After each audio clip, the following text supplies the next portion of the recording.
Hubo un momento, antes del principio de todo, en que algo existía. No la luz, no el agua, no el firmamento, algo anterior a todo eso. Algo que los textos más antiguos de la humanidad intentaron describir y que por razones que quizás nunca comprenderemos del todo, quedó sepultado entre capas de silencio, de revisiones, de concilios y de hogueras. ¿Qué ocurrió antes del Génesis? No me refiero al Big Bang, no me refiero a ninguna teoría física. Me refiero a algo mucho más perturbador. Los propios textos sagrados, los que sobrevivieron y los que no, parecen insinuar que la historia que nos contaron, la historia oficial de la creación, de los orígenes del hombre, de la relación entre lo humano y lo divino, es apenas una versión editada, recortada, en algunos casos deliberadamente amputada, y lo más inquietante de todo no es lo que esos textos dicen, es lo que ya no dicen. Detente un momento.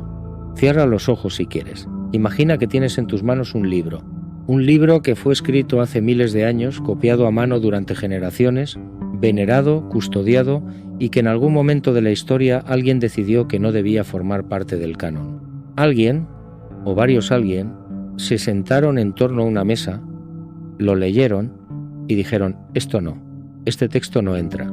¿Por qué? ¿Qué contenía ese libro que resultaba tan incómodo, tan peligroso, tan irreconciliable con la versión que se quería transmitir? Esta es la pregunta que va a acompañarnos durante los próximos minutos. Y te adelanto algo. No voy a darte respuestas definitivas. No las tengo. Nadie las tiene con certeza. Pero lo que sí puedo hacer es abrirte ciertas puertas que generaciones de estudiosos, de investigadores, de teólogos inconformes han ido entreabriendo con mucho cuidado, con mucho respeto y con la honestidad de quien sabe que la verdad, cuando es antigua, rara vez tiene un solo rostro. La versión que conocemos, empecemos por el principio, o al menos por el principio que nos enseñaron. El Génesis, el primer libro de la Biblia hebrea, comienza con una de las frases más conocidas de toda la literatura universal. En el principio creó Dios los cielos y la tierra. En hebreo, Bereshit bara Elohim et hashamayim beet haaretz. Una frase que lleva siglos siendo recitada, comentada, memorizada por millones de personas en todo el mundo. La narrativa que sigue es conocida. Dios crea el mundo en 6 días.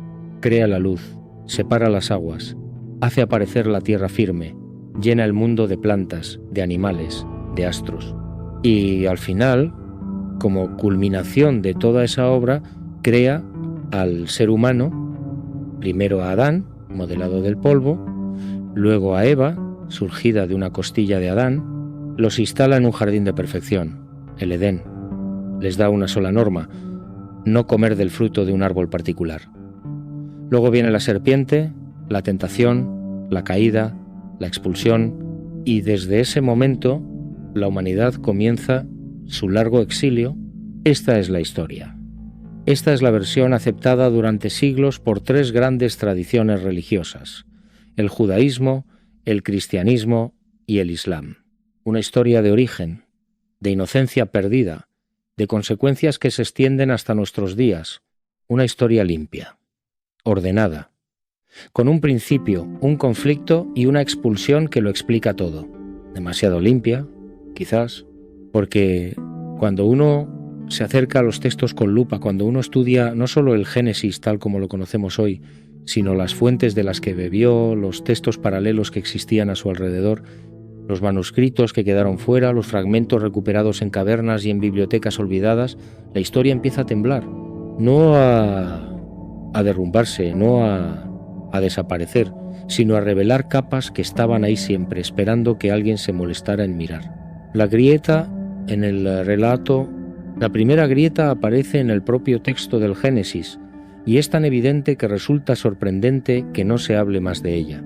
En el primer capítulo del Génesis, Dios crea al ser humano, versículo 27, y creó Dios al hombre a su imagen, a imagen de Dios lo creó, varón y hembra los creó, ambos a la vez. Varón y hembra, creados juntos, en el mismo acto, en el mismo instante. Luego viene el segundo capítulo y Dios crea a Adán del polvo de la tierra, lo instala en el Edén. Y entonces, como si la mujer no hubiera sido creada todavía, como si el versículo anterior no existiera, Dios procede a crear a Eva de la costilla de Adán. Dos relatos de la creación de la mujer, contradictorios, en el mismo libro, en páginas consecutivas. Los teólogos y los exégetas llevan siglos trabajando para armonizar esta aparente contradicción. Algunos dicen que es simplemente una cuestión de perspectiva narrativa, que el primer capítulo es un relato general y el segundo es el detalle de ese relato, una explicación razonable, aceptable incluso. Pero hay otra explicación, una explicación que emergió desde la propia tradición judía, que circuló durante siglos en textos que no entraron en el canon bíblico y que resulta extraordinariamente perturbadora, la explicación de Lilith.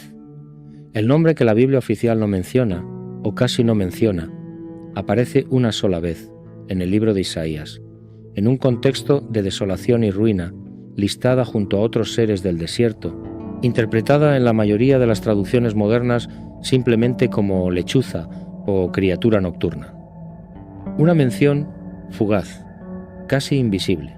Y sin embargo, en la tradición judía medieval, en el alfabeto de Ben Sirá, en el Zohar, en múltiples textos de la mística hebrea, Lilith no es una lechuza, es la primera mujer, la mujer que existió antes de Eva, la mujer que fue creada al mismo tiempo que Adán, del mismo polvo como igual, y que se negó a someterse. Según estas tradiciones, Lilith y Adán discutieron. La disputa versaba sobre algo que hoy puede parecer menor, pero que en el contexto de aquella narrativa es absolutamente fundamental: la posición durante la cópula. Adán quería estar encima. Lilith argumentaba que si habían sido creados de la misma materia al mismo tiempo, ninguno de los dos tenía autoridad sobre el otro. Era una disputa sobre igualdad, sobre poder, sobre jerarquía. Adán no cedió, Lilith tampoco, y Lilith hizo algo que en toda la historia mítica de la humanidad muy pocas figuras femeninas hacen: se marchó. Pronunció el nombre inefable de Dios, el nombre que en la tradición judía es tan sagrado que no debe decirse en voz alta, y con ese poder voló sobre el jardín y abandonó el Edén por su propia voluntad. Dios envió 3 ángeles a buscarla. Lilith se negó a regresar. Y desde ese momento, según estas tradiciones, se convirtió en una figura de las sombras, en un demonio femenino asociado a la noche, a la sexualidad libre, a la muerte de los niños recién nacidos.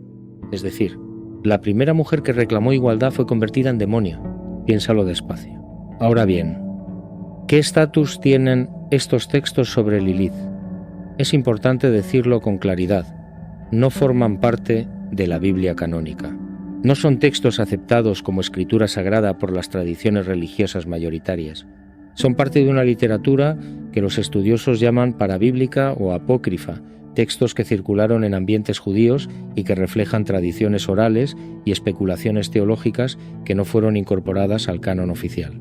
Pero ese es precisamente el punto que me interesa explorar contigo. ¿Por qué no fueron incorporadas? ¿Es simplemente porque son tardías? ¿Porque son especulativas? ¿Porque no tienen el peso histórico de los textos canónicos? Tal vez. Esa es la explicación académica estándar y tiene su lógica. Pero hay otra pregunta que no puede ignorarse. ¿Qué imagen del origen del ser humano proyectan estos textos que quedaron fuera frente a los que quedaron dentro? Los que quedaron dentro nos hablan de una mujer creada de la costilla de un hombre, creada como ayuda y complemento, que desobedece la primera norma que se le impone y arrastra a la humanidad a la caída. Los que quedaron fuera nos hablan de una mujer creada como igual, que reclama igualdad, que prefiere el exilio a la sumisión y que es transformada en demonio por esa misma reclamación. No estoy diciendo que una versión sea verdadera y la otra falsa. Estoy preguntando algo distinto. ¿Qué tipo de civilización, qué tipo de orden social, qué tipo de teología necesitaba la que entró y qué tipo de preguntas planteaba la que salió? El Elohim, y el nombre plural de Dios, pero sigamos tirando del hilo, porque la grieta se ensancha. Volvamos a ese primer versículo del Génesis. En el principio creó Dios los cielos y la tierra. En la versión original hebrea, la palabra que se traduce como Dios es Elohim. Y aquí viene algo que los estudiosos del hebreo conocen perfectamente, pero que rara vez se menciona en los púlpitos ni en las clases de religión. Elohim es un plural. En hebreo, el sufijo iam indica plural masculino. Cherubim son querubines. Serafim son serafines. Y Elohim, gramaticalmente, significa dioses, no Dios. El versículo más famoso de la Biblia, el que inaugura toda la narración sagrada, comienza con un plural. Los teólogos judíos y cristianos tienen respuestas para esto. Algunos hablan de un plural majestático, una forma gramatical usada para expresar grandeza o majestad, similar a cuando los reyes hablan de sí mismos en plural. Otros, especialmente desde la perspectiva cristiana, ven en ese plural una prefiguración de la Trinidad. Son explicaciones que tienen siglos de desarrollo teológico detrás. Pero la pregunta persiste. Si el texto original quería decir un solo Dios, ¿por qué eligió consistentemente la forma plural? No solo en ese versículo, sino a lo largo de todo el Génesis. Hagamos al hombre a nuestra imagen y semejanza, dice el Elohim en el capítulo 1. No haré, sino hagamos. No mi imagen, sino nuestra imagen. ¿A quién se dirige Dios cuando habla en plural? ¿A los ángeles? ¿A una corte celestial? ¿A otras entidades divinas? Y si hay otras entidades divinas, ¿qué nos dice eso sobre la naturaleza de lo que los textos más antiguos de nuestra tradición querían transmitir? No soy el primero en hacer estas preguntas. Estudiosos de la talla de Mark S. Smith, de Frank Moore Cross, de otros especialistas en religión del Antiguo Oriente Próximo, han documentado algo que resulta extraordinariamente revelador. El monoteísmo israelita, el Dios único que conocemos hoy, no era así en los orígenes. Los textos más antiguos del Antiguo Testamento, los estratos que los especialistas identifican como anteriores, revelan una religión israelita que era, para sorpresa de muchos, más cercana al politeísmo o al enoteísmo que al monoteísmo estricto que conocemos hoy. Yahvé, el nombre propio del Dios de Israel, aparece en esos textos más antiguos como el Dios de Israel, sí, pero no necesariamente como el único Dios existente. Hay otros, se mencionan, a veces se combate contra ellos. A veces se los reconoce como existentes aunque inferiores. El Salmo 82, por ejemplo, es un texto que los especialistas consideran antiquísimo dentro del corpus bíblico, y en él Dios, Elohim, se levanta en la asamblea de los dioses y dicta juicio a otros seres divinos, a los que reprende por juzgar injustamente. Habéis muerto como hombres, les dice. Caeréis como uno de los príncipes. Una asamblea de los dioses, seres divinos que pueden morir. Esto no suena al monoteísmo que conocemos.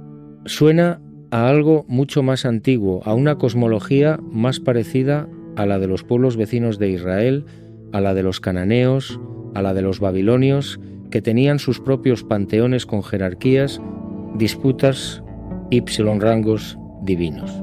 El monoteísmo israelita no nació de golpe, completo y perfecto.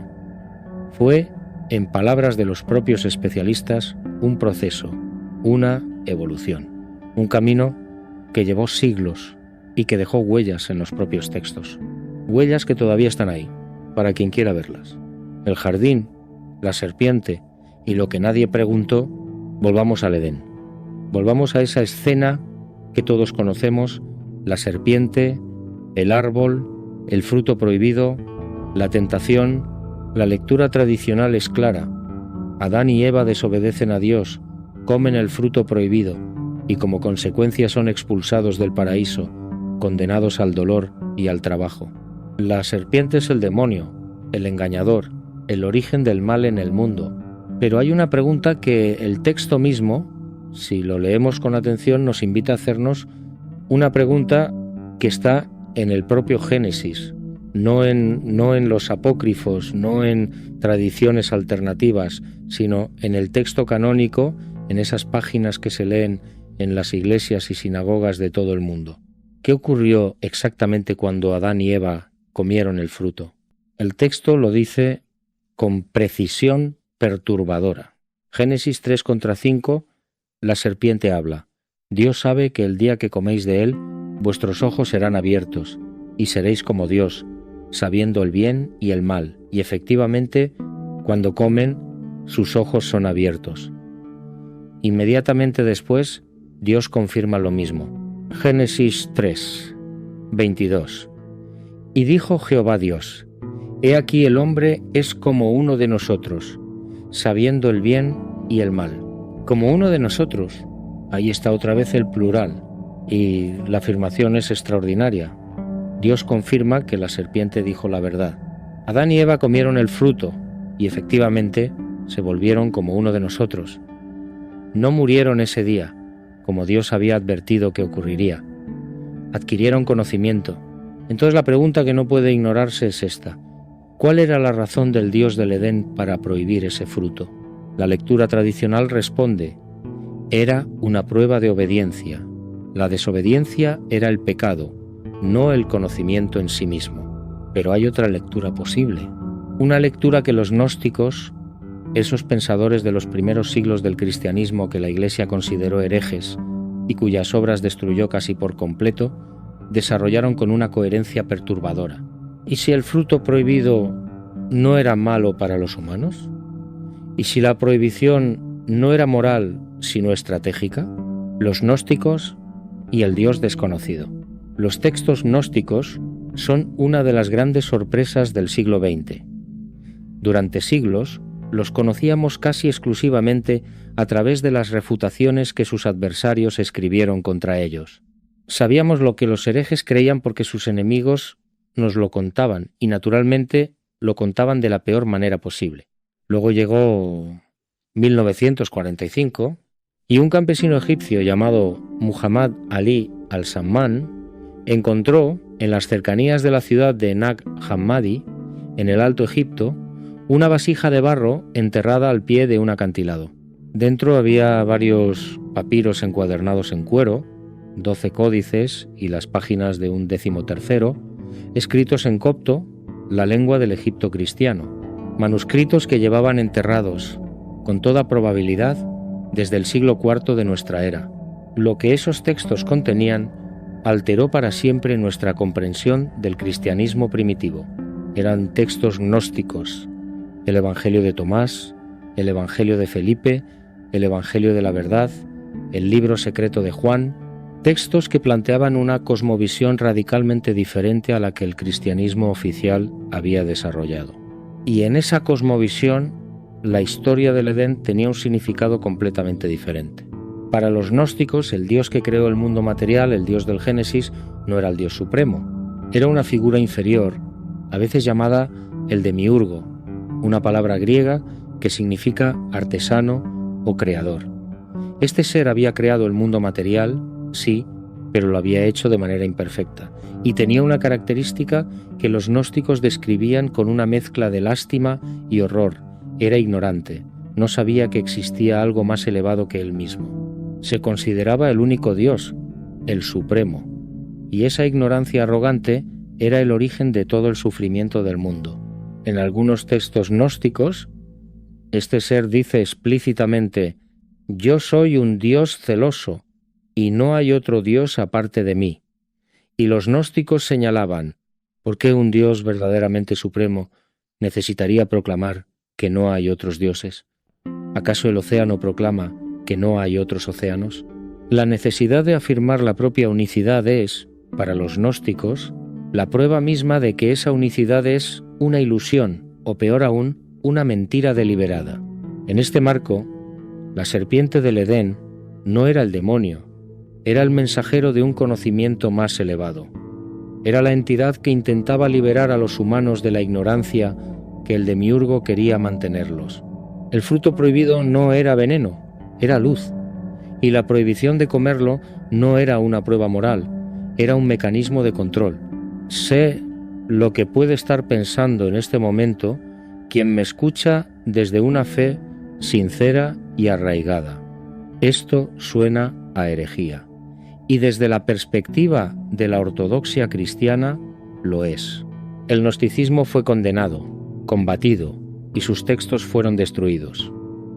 No sin razón desde el punto de vista de quienes querían preservar una doctrina coherente, pero lo que me interesa no es defender el gnosticismo como verdad, me interesa algo diferente. ¿Qué nos dice el hecho de que estas interpretaciones existieran? ¿Qué nos dice que en los primeros siglos del cristianismo hubiera comunidades enteras que leían los mismos textos del Génesis que nosotros leemos hoy y llegaran a conclusiones tan radicalmente distintas?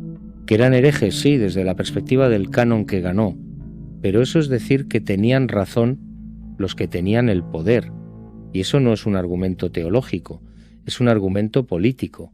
La verdad no se decide por mayoría, y ciertamente no se decide por quién tenía el ejército más grande. Enoc, el hombre que no murió. Hay un personaje en el Génesis que aparece brevemente, con una mención tan escueta que es fácil pasarla por alto y que sin embargo genera una de las preguntas más apasionantes de toda la Biblia. Se llama Enoc, es el séptimo de los patriarcas antediluvianos, el bisabuelo de Noé. El Génesis lo menciona en apenas 4 versículos. Vive 365 años, un número cargado de simbolismo, el mismo que los días del año solar. Y entonces, en lugar de morir como todos los demás patriarcas, el texto dice algo que no dice de ningún otro personaje de toda la Biblia, salvo quizás del profeta Elías siglos después. Caminó Enoc con Dios y desapareció, porque Dios lo llevó. No murió, desapareció. Dios se lo llevó. ¿A dónde? La Biblia canónica no lo dice. 4 versículos y silencio. Pero los textos que quedaron fuera, los libros de Enoc, que son varios y que los estudiosos agrupan generalmente como primera, segunda y tercera Enoc, cuentan una historia completamente diferente. Una historia extraordinaria, perturbadora, que tuvo una influencia enorme en el judaísmo y en el cristianismo primitivos y que sin embargo no entró en el canon de ninguna de las 2 tradiciones, salvo en una. En la Iglesia Ortodoxa de Etiopía, el libro de Enoc es texto canónico hasta el día de hoy. Forma parte de su Biblia. Es escritura sagrada para millones de personas. Para el resto del mundo cristiano y judío, es un texto apócrifo. Un texto que estuvo a punto de entrar, que fue conocido y citado, que algunos de los propios autores del Nuevo Testamento parece que conocían. La carta de Judas, en el Nuevo Testamento canónico, cita literalmente un fragmento del libro de Enoc. Lo cita como autoridad. Lo trata con el respeto que se da a los textos sagrados. Y sin embargo, el libro de Enoc quedó fuera. ¿Qué cuenta? El libro de Enoc cuenta que Enoc fue elevado al cielo en vida, fue llevado ante Dios o ante una presencia divina suprema, a quien el texto llama el anciano de días. Fue guiado por ángeles a través de capas del cosmos, vio los secretos del universo, contempló el trono celestial, fue testigo de realidades que ningún ser humano antes que él había visto, y luego fue enviado de regreso, no para quedarse en el cielo, sino para regresar y transmitir lo que había visto. Una misión de revelación, un hombre enviado al cielo para traer conocimiento de vuelta a la tierra. Pero hay algo en el libro de Enoc que fue con toda probabilidad la razón por la que finalmente no entró en el canon. Un episodio que toma apenas unos versículos del Génesis canónico y los expande hasta proporciones que resultan, para quien los lee por primera vez, completamente inesperadas. Me refiero a los vigilantes. Los vigilantes y la memoria de lo que no debería haber ocurrido. En el capítulo 6 del Génesis hay 4 versículos que los comentaristas bíblicos han debatido durante siglos. 4 versículos que muchas personas han leído sin detenerse en lo que realmente dicen. Aconteció que cuando comenzaron los hombres a multiplicarse sobre la faz de la tierra y les nacieron hijas, que viendo los hijos de Dios que las hijas de los hombres eran hermosas, tomaron para sí mujeres, escogiendo, entre todas, los hijos de Dios. En hebreo, Bene a Elohim, los hijos de los Elohim, seres divinos, o al menos de naturaleza divina, que vieron a las mujeres humanas y las desearon. El texto continúa. Y también después de esto vinieron los hijos de Dios a las hijas de los hombres, y les engendraron hijos. Estos fueron los valientes que desde la antigüedad fueron varones de renombre, una unión entre seres celestiales y mujeres humanas. Hijos de esa unión que son descritos como gigantes, como héroes, como seres de renombre. En hebreo la palabra usada es nefilim, que en varias traducciones se vierte como gigantes, aunque la etimología exacta es debatida. 4 versículos en el Génesis canónico, sin más explicación, sin contexto, sin desarrollo. El libro de Enoc los convierte en uno de los ejes centrales de su narración, y lo que cuenta es esto: los vigilantes, que es como llama a esos seres celestiales, eran una clase de ángeles asignados para observar a la humanidad, y en algún momento 200 de ellos tomaron una decisión colectiva, deliberada, consciente. Descendieron. Y no solo se unieron a mujeres humanas, también transmitieron conocimiento que no debía ser transmitido. Enseñaron a los humanos metalurgia, fabricación de armas, elaboración de cosméticos y ungüentos, hechicería, astrología, el arte de escribir con señales, conocimientos que, según el texto, aceleraron el desarrollo de la humanidad de maneras que alteraron el plan original. El resultado, según el libro de Enoc, fue catastrófico. Los nefilim, los hijos de esa unión, eran seres de violencia y destrucción. La corrupción se extendió por la tierra, y el diluvio, el gran diluvio que el Génesis narra, no fue un castigo caprichoso de un Dios irritado, sino la respuesta a una situación que se había salido completamente de control. Una intervención para reiniciar. Sé que esto puede sonar a algunos oídos como ciencia ficción, como la materia de novelas de entretenimiento o de películas de acción. Y es comprensible que esa sea la reacción inicial. Pero antes de desestimarlo completamente, permíteme señalar algo que los académicos han documentado con rigor y que resulta genuinamente sorprendente. El relato de los vigilantes, de seres celestiales que se unen a mujeres humanas y engendran una raza de seres poderosos, no es exclusivo de la tradición judía.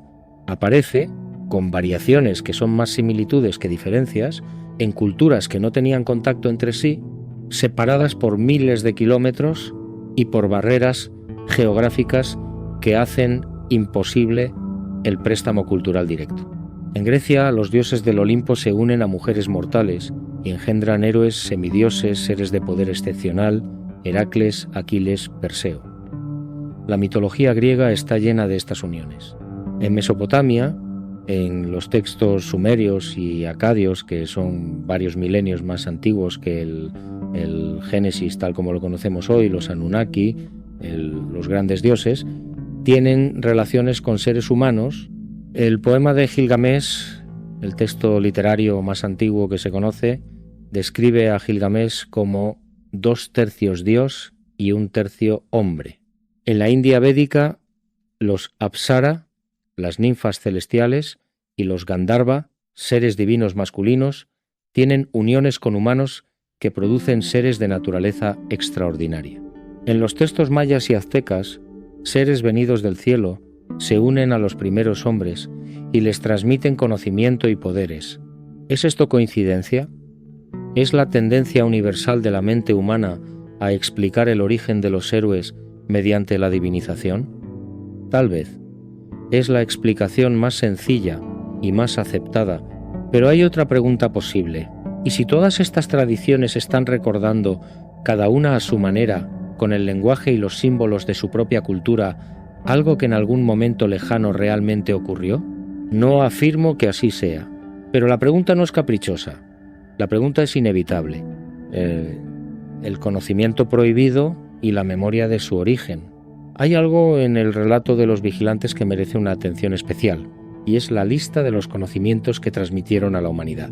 Metalurgia, armas, cosméticos, escritura, astrología, magia, medicina, es decir, las bases de la civilización. ¿Cuántas veces nos hemos preguntado, los que miramos la historia con un mínimo de curiosidad, cómo es posible que la civilización humana parezca aparecer de repente sin un proceso evolutivo gradual que la justifique completamente? 4 millones de años de homínidos cazando y recolectando, y luego, en un parpadeo geológico, en apenas unos pocos miles de años, agricultura, ciudades, escritura, astronomía, matemáticas, arquitectura monumental. El salto es tan pronunciado que hay historiadores, arqueólogos y antropólogos que han dedicado sus carreras a intentar explicarlo. Y las explicaciones son múltiples y no excluyentes. El cambio climático tras la última glaciación, el desarrollo del lenguaje complejo, la acumulación de conocimiento cultural, la domesticación de plantas y animales. Son todas explicaciones válidas. Tienen apoyo en la evidencia. Pero los textos más antiguos que la humanidad produjo, los textos sumerios, los babilonios, el libro de Enoc, los mitos de innumerables culturas alrededor del mundo, tienen una respuesta diferente. Una respuesta que da por supuesto algo que la academia no puede ni quiere considerar, y que sin embargo esos textos afirman con una coherencia que resulta difícil ignorar, que hubo una transmisión de conocimiento desde algún origen externo a la humanidad ordinaria, dioses que enseñaron a los humanos, ángeles caídos que revelaron secretos, seres del cielo que trajeron la civilización. ¿Metáfora? ¿Memoria colectiva de algún acontecimiento real que la mitología ha deformado hasta hacerlo irreconocible? ¿O algo más literal de lo que nos atrevemos a pensar? No lo sé. Nadie lo sabe con certeza. Pero la pregunta, te lo garantizo, tiene mucho más peso del que la educación convencional nos ha enseñado a concederle. El libro que casi fue la Biblia, regresemos a los textos olvidados, porque hay uno que merece un capítulo propio en esta conversación. El libro de los jubileos, conocido también como la Pequeña Génesis. Un texto que durante siglos fue considerado perdido para la mayor parte del mundo, conocido solo a través de fragmentos y de referencias en otras obras, hasta que los manuscritos del Mar Muerto, descubiertos entre 1947 y 1956 en las cavernas de Qumrán, revelaron que estaba muy presente en la biblioteca de la comunidad que vivió allí. Esa comunidad, los esenios, según la identificación más común, aunque debatida, poseía más copias del libro de los jubileos que de casi cualquier otro texto. Era, para ellos, un texto de primera importancia, quizás sagrado. El libro de los jubileos cuenta la misma historia que el Génesis, pero con una granularidad y un detalle que la versión canónica no tiene. Y en esa granularidad aparecen cosas que el Génesis omite. Por ejemplo, los ángeles enseñaron a los humanos, no los vigilantes caídos como en el libro de Enoc, sino ángeles enviados deliberadamente por Dios para enseñar a la humanidad ciencias y artes. La frontera entre conocimiento celestial y conocimiento humano, en el libro de los jubileos, es más permeable de lo que el Génesis canónico sugiere. También aparece algo que tiene una relevancia especial para nuestra conversación, el tema de los secretos que Dios guardó para sí. El libro de los jubileos menciona explícitamente que hay conocimientos que Dios no transmitió a los humanos, no por maldad, sino porque ese conocimiento, en manos humanas, antes de que la humanidad alcanzara la madurez necesaria, sería destructivo. Un conocimiento reservado, un secreto divino, con fecha de vencimiento. ¿No resulta esto inquietante? Un Dios que guarda secretos no por capricho, sino por una razón que los propios textos reconocen, pero no explican del todo. El árbol de la vida y el conocimiento que no debía volverse inmortal. Volvamos una vez más al Edén, porque hay un detalle que normalmente pasa desapercibido y que cuando se ilumina cambia completamente la perspectiva del relato. En el jardín del Edén había 2 árboles especiales. Todos conocemos el árbol del conocimiento del bien y del mal, el árbol del fruto prohibido. Pero hay otro árbol, el árbol de la vida, y ese árbol, en el relato del Génesis, nunca fue prohibido. Adán y Eva podían comer del árbol de la vida. No hay ninguna prohibición sobre ese árbol antes de la caída. ¿Por qué no lo comieron entonces?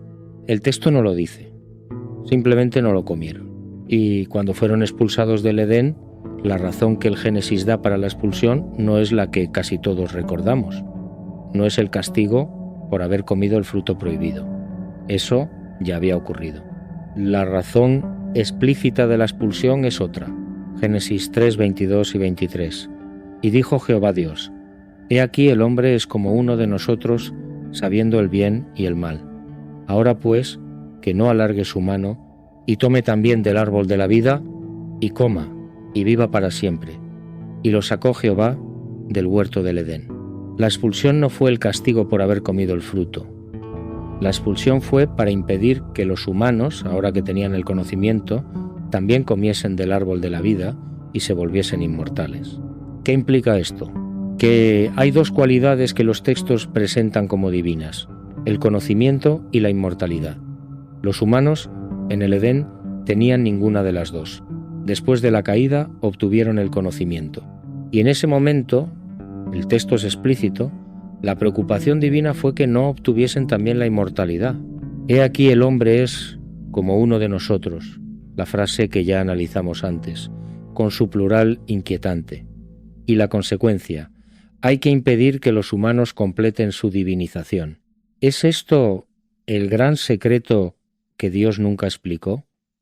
La razón oculta detrás de la prohibición, de la expulsión, de toda la arquitectura del Edén, no que los humanos fuesen castigados por desobedecer, sino que hubiese algo que no debían alcanzar, y que cuando estuvieron a punto de alcanzarlo, fueron apartados: Babel y el segundo silencio. Sigamos adelante, porque la historia no termina en el Edén. Hay otro episodio en el Génesis que repite, con una claridad que ya resulta difícil ignorar, el mismo patrón: la Torre de Babel. El relato es breve. La humanidad, unida, habla un solo idioma. Decide construir una ciudad y una torre que llegue hasta el cielo.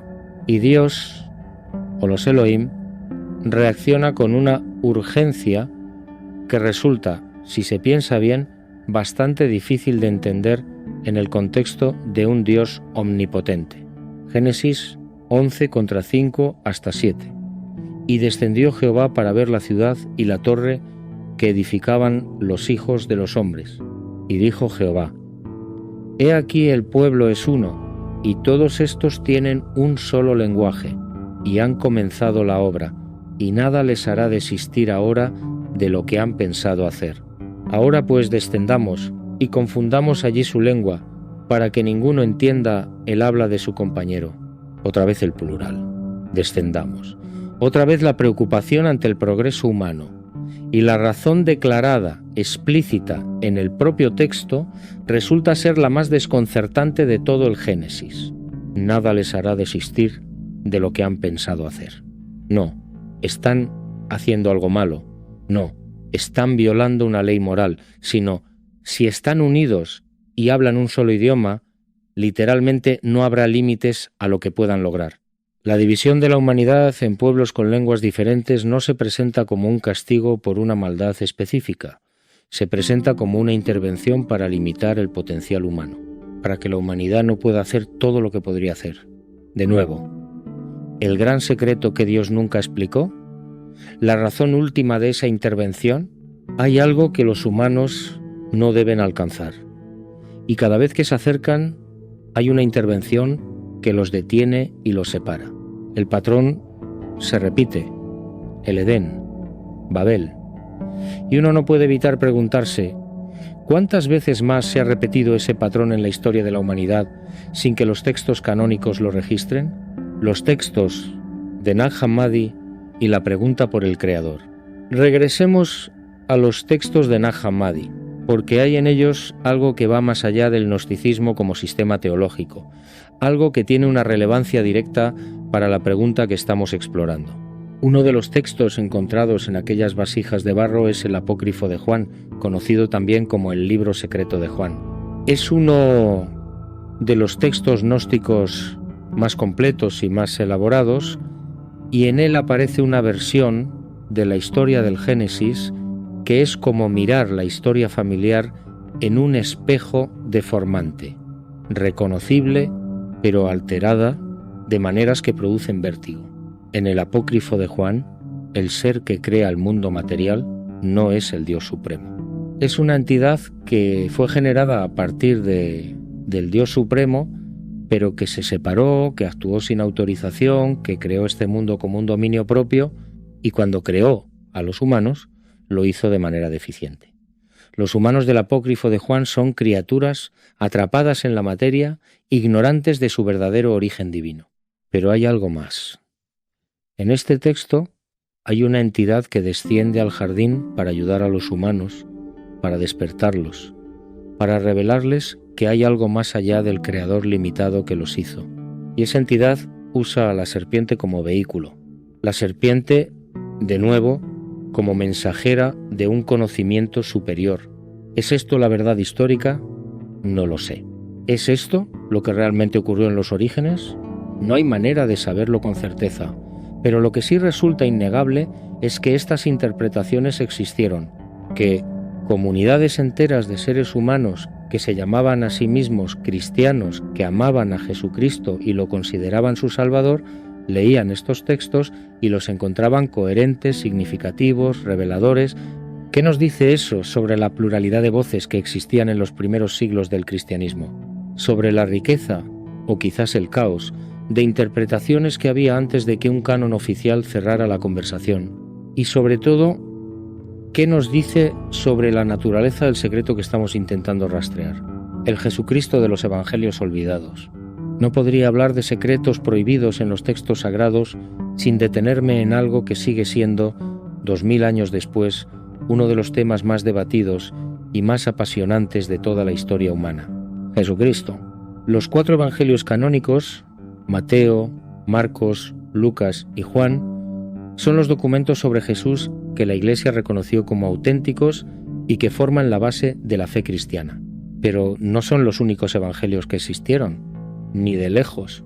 Los descubrimientos del siglo XX revelaron una cantidad de textos sobre Jesús que los primeros siglos del cristianismo produjeron y que quedaron fuera del canon oficial: el Evangelio de Tomás, el Evangelio de Pedro, el Evangelio de María, el Evangelio de Felipe, el Evangelio de Judas, encontrado mucho más tarde, en la década de 1970, y dado a conocer públicamente solo en 2006, cada uno de estos textos presenta un Jesús que en puntos cruciales no coincide exactamente con el Jesús de los evangelios canónicos, o que añade dimensiones, matices, dichos, episodios que los evangelios canónicos omiten.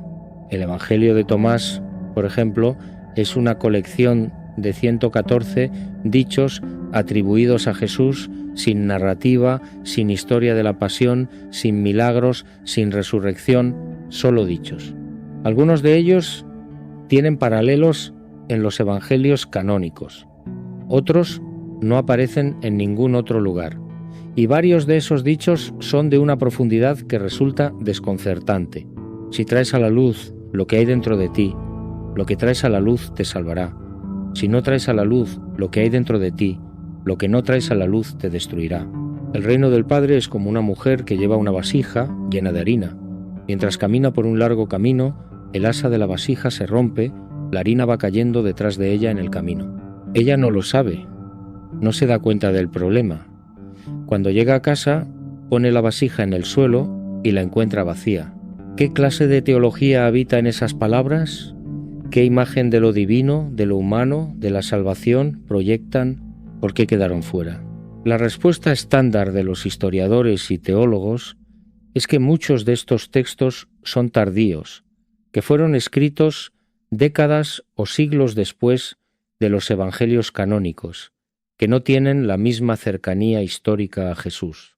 Es un argumento que tiene peso, no puede descartarse. Pero hay un detalle que complica la imagen. Los especialistas en el Nuevo Testamento llevan décadas debatiendo las fechas exactas de composición de los propios evangelios canónicos. Los hay que sitúan el Evangelio de Marcos, el más antiguo según el consenso mayoritario, en torno al año 70 de nuestra era, casi 40 años después de la muerte de Jesús. Mateo y Lucas vendrían después. Juan, el más tardío, quizás hacia finales del siglo I, y el Evangelio de Tomás, que durante mucho tiempo fue considerado un texto del siglo II, hay investigadores serios que sugieren que en su núcleo puede contener tradiciones tan antiguas o incluso más antiguas que algunos de los evangelios canónicos. No es una opinión marginal, es una posición académica sostenida por estudiosos de universidades de primer nivel.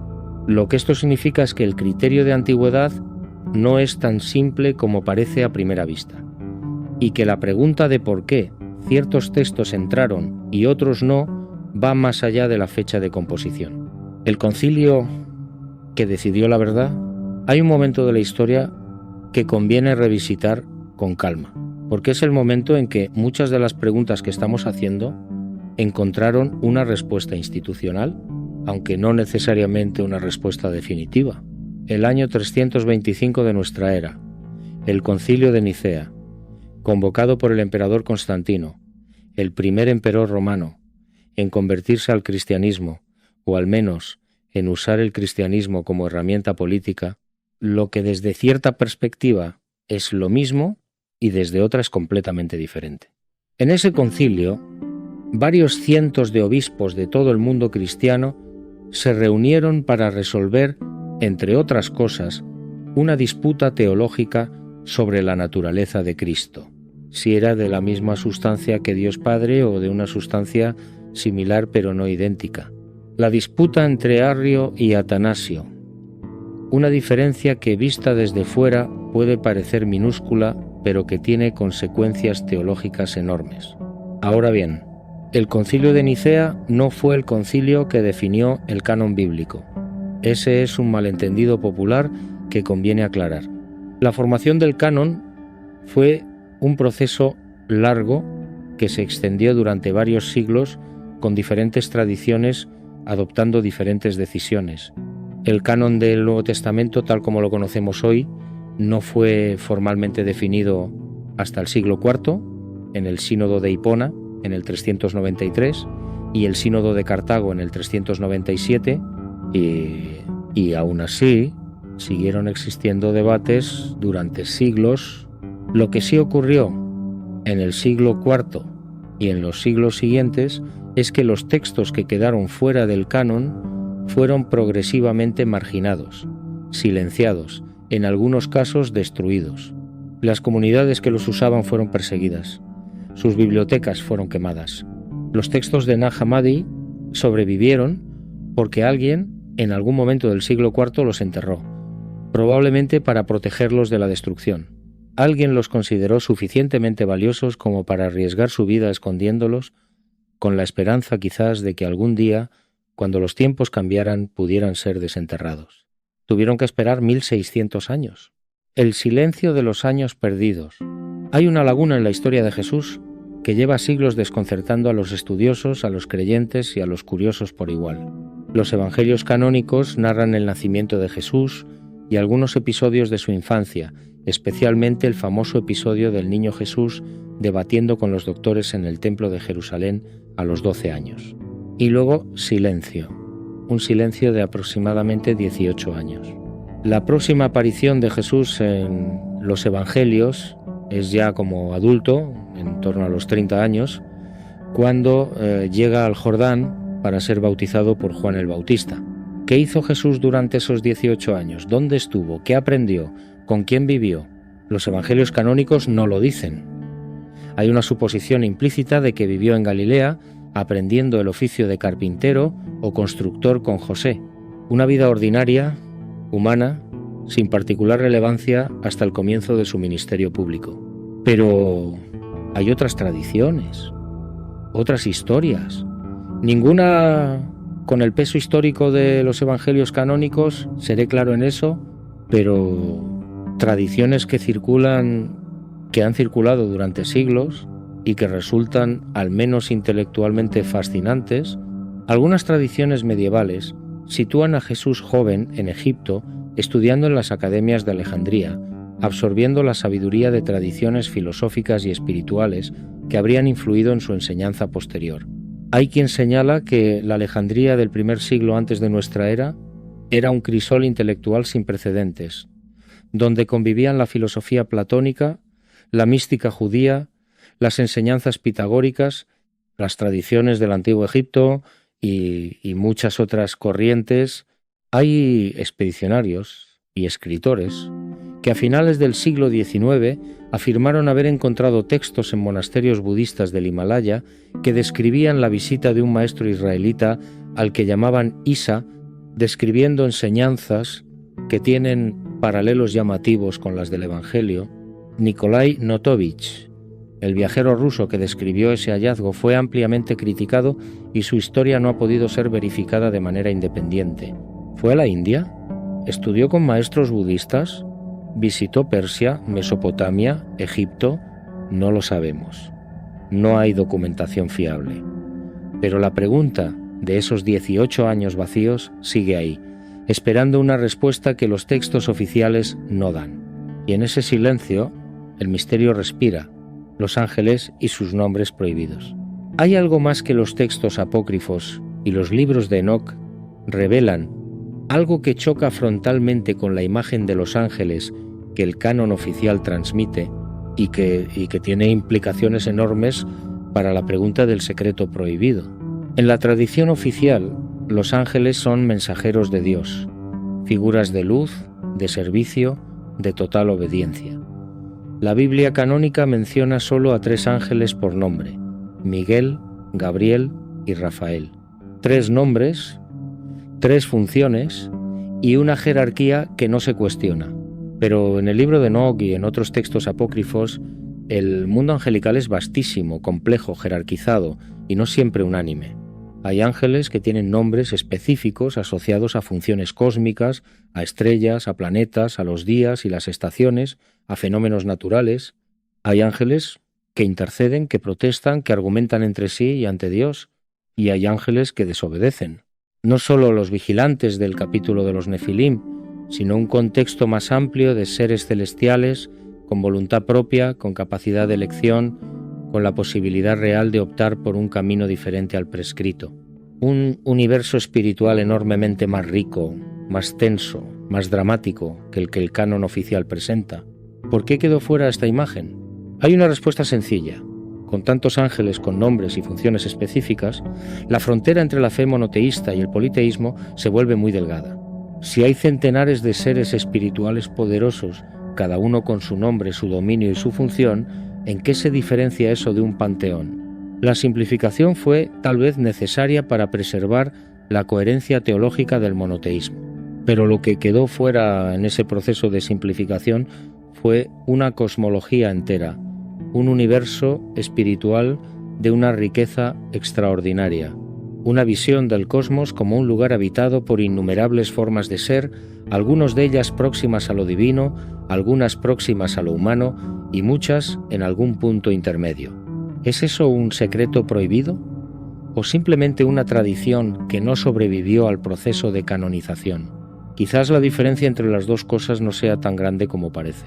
El tiempo, antes del tiempo, vamos acercándonos al final de esta conversación, pero antes de llegar allí, quiero explorar una última dimensión del secreto que estamos rastreando. Una dimensión que es quizás la más abismal de todas. ¿Qué había antes de la creación? El Génesis comienza con «en el principio», pero no dice qué había antes del principio. La teología cristiana clásica responde que antes de la creación solo existía Dios eterno, infinito, sin principio ni fin. La creación fue un acto de amor libre, por el cual Dios decidió que existiese algo además de sí mismo, Es una respuesta teológicamente coherente. Pero hay textos que existieron y que circularon, que plantean algo diferente.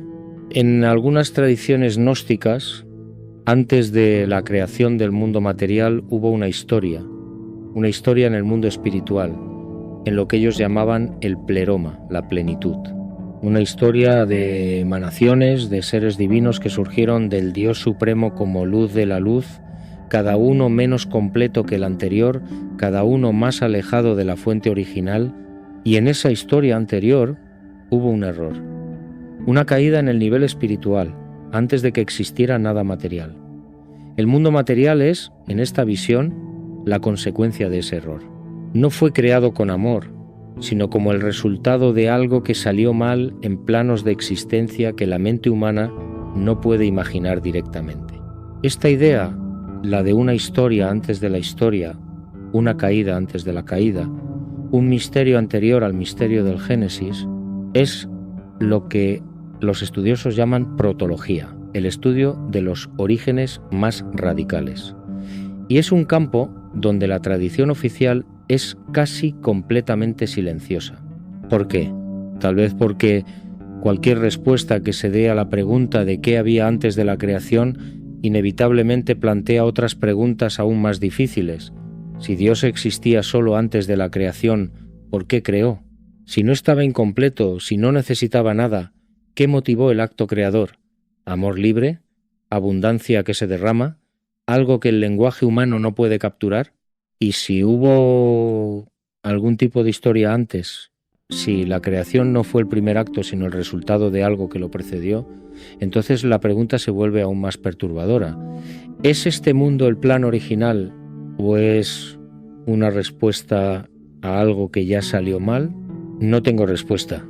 La teología oficial tampoco, en el fondo, aunque lo formula de otras maneras. Los textos apócrifos tampoco, aunque se atreven a plantear la pregunta con una crudeza que el canon evita. El secreto permanece. Lo que todo esto podría implicar, llegamos al momento de la reflexión más amplia.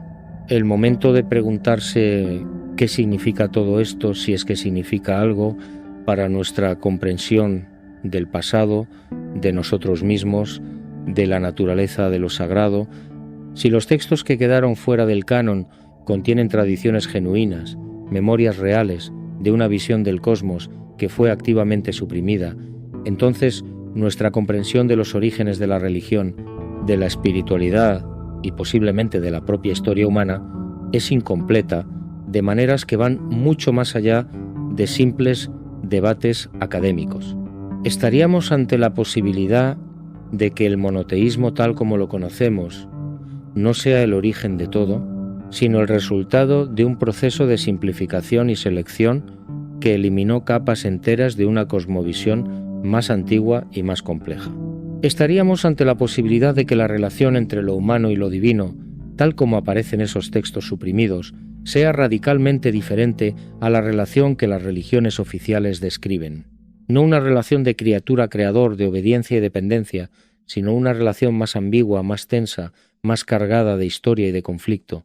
Estaríamos ante la posibilidad de que el conocimiento, ese conocimiento que el Génesis presenta como el fruto prohibido, no sea algo ajeno a la naturaleza humana, sino algo consustancial a ella, algo que la humanidad lleva en sí misma desde el principio, aunque le hayan enseñado a tener miedo de ello.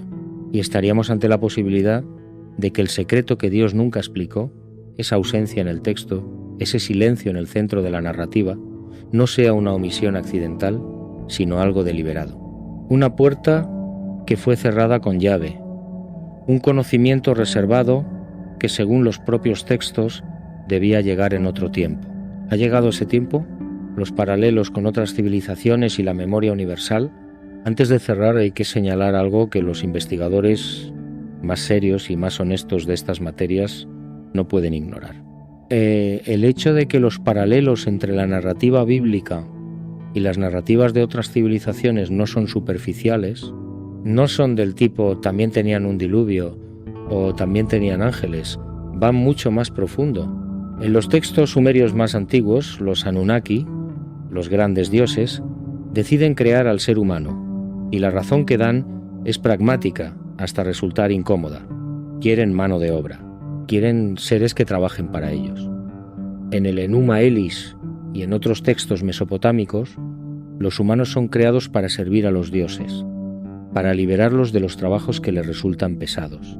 La imagen que emerge de esos textos no es la de un Dios que crea por amor y coloca a su creación más querida en un paraíso. Es la de unos seres poderosos que crean a otros seres para servirse de ellos. ¿Es esta la verdad de los orígenes? No puedo afirmarlo.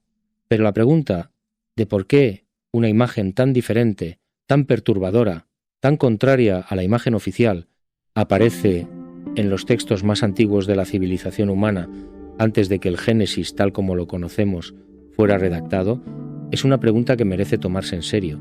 Los textos sumerios son, en muchos casos, miles de años más antiguos que el Pentateuco en su forma actual.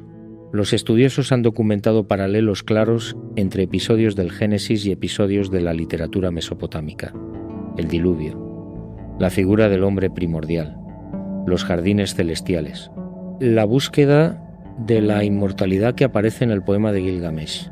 Esto no significa que el Génesis sea una copia de los textos sumerios, significa que bebieron de fuentes comunes, que ambas tradiciones conservan, cada una a su manera, con sus propios marcos teológicos y culturales, memorias de algo que estaba en el sustrato más antiguo de la civilización humana.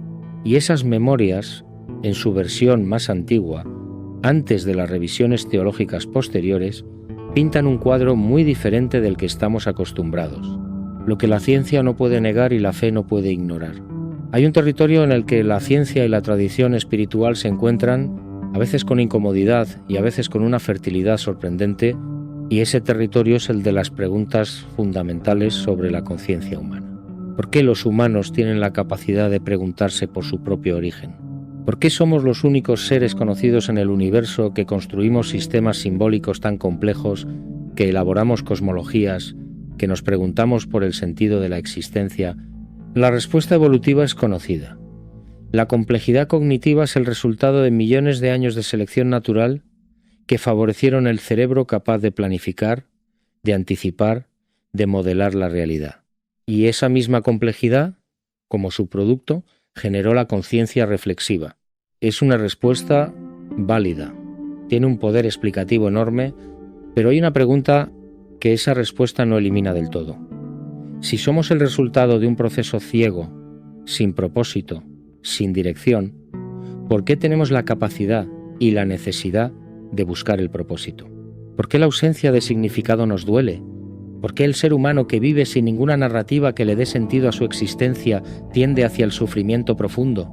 Los textos sagrados, todos ellos, canónicos y apócrifos, responden a esa pregunta con una consistencia llamativa, porque fuimos hechos para algo, porque hay una dimensión en nosotros que no es puramente material, porque en algún lugar en nuestro interior, debajo de todas las capas de cultura y condicionamiento, hay algo que recuerda. ¿Qué recuerda? Eso es lo que los textos no se ponen de acuerdo en explicar. Cada uno lo expresa a su manera. El Edén, el pleroma agnóstico, el Atman del Vedanta, el Tao sin nombre del taoísmo, la luz primordial de los místicos, de todas las tradiciones. Formas distintas de señalar hacia algo que el lenguaje no puede capturar del todo. El secreto que Dios nunca explicó quizás no es un secreto que se explica con palabras, quizás es un secreto que se recuerda, que aflora en los momentos de silencio, de contemplación, de contacto con algo que está más allá de lo cotidiano. Y quizás la función de todos estos textos, los que entraron en el canon y los que no, los aceptados y los suprimidos, no era explicar el secreto, sino señalarlo, señalar hacia algo que está ahí, que ha estado siempre, que ningún concilio pudo borrar completamente, porque no habita en los libros sino en la naturaleza misma de lo que somos. El misterio de la supresión. Llegamos al fondo de la pregunta con la que comenzamos. ¿Existe un secreto prohibido que Dios, o los que hablaban en nombre de Dios, nunca explicó? Creo que la respuesta honesta es sí, pero no de una sola manera.